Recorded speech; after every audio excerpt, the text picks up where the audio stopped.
Good morning. Industrial metals markets are melting down from two directions. On the demand side, Pentagon contractors and other weapons makers are desperate to find new supplies to build new weapons that'll be sent over to the Middle East or Ukraine to blow up the next day. For those companies, price is no object. Even before the newest war started in the Persian Gulf, defense contractors were scouring the world for tungsten to meet a double-digit spike in demand.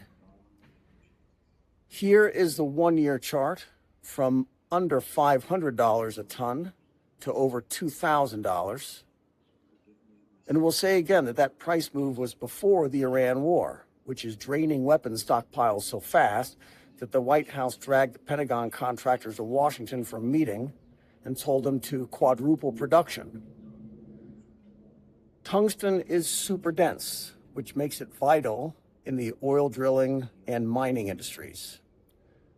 Naturally, that also makes it a key component for missiles, armor-piercing munitions, and for armor itself. That's all on the demand side. China is the supply side. Beijing has a dual-use ban on their tungsten exports, so the Pentagon cannot get any more from here.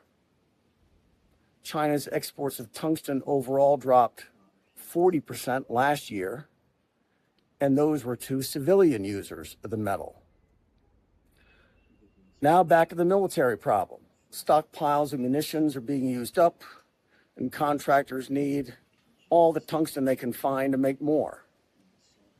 This company, Almonty, is setting up a new tungsten mine in South Korea and hopes to send half of that output to Pennsylvania to build bombs. It will be the first U.S. mine in years, even though it's not in the U.S. Industry insiders have never seen metals markets like the ones we have now. In some ways, the situation is similar to spot shortages in the past, but those were temporary. New sources of supply could be brought online, and on the demand side, high prices and shortages encourage hoarding and got engineers to work finding substitutes. But Iran and China have scrambled all that up. Thousands of drones, thousands of missiles, tens of millions of shells and small munitions. Those all need tungsten, and the United States doesn't produce any. This is from the National Geological Survey. Production of tungsten year by year since 2021 is zero. Net import reliance is greater than 50% each year. China was the #1 import source from 21 to 24, and then came their export bans last February, 2025. Here then is where the tungsten is. Total tungsten output in 2025 globally was 85,000 tons. China was 67,000 tons, or over 3/4 of the total. Proven global reserves of 4.7 million tons. China is more than half of that, at 2.5 million tons. Russia has 400,000. North Korea and Vietnam are neighbors. They're friendly neighbors. So figure that 3/4 of all the tungsten reserves on Earth are in countries that are not disposed to help the Pentagon with their tungsten problem. The story of tungsten is the same as all the other critical raw materials and metals. The Pentagon and the IDF are burning through them. They need to find more. And the BRICS countries who have them in the ground don't want to help. So we get charts like that.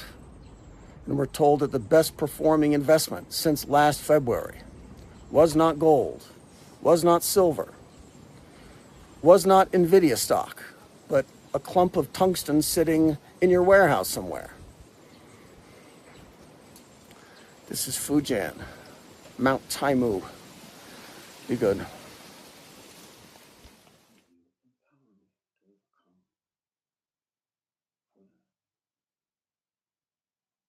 Persecution and the trials that are going to follow. Amen.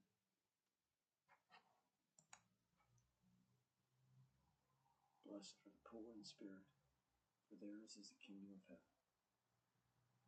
Blessed are the gentle, for they shall inherit the earth.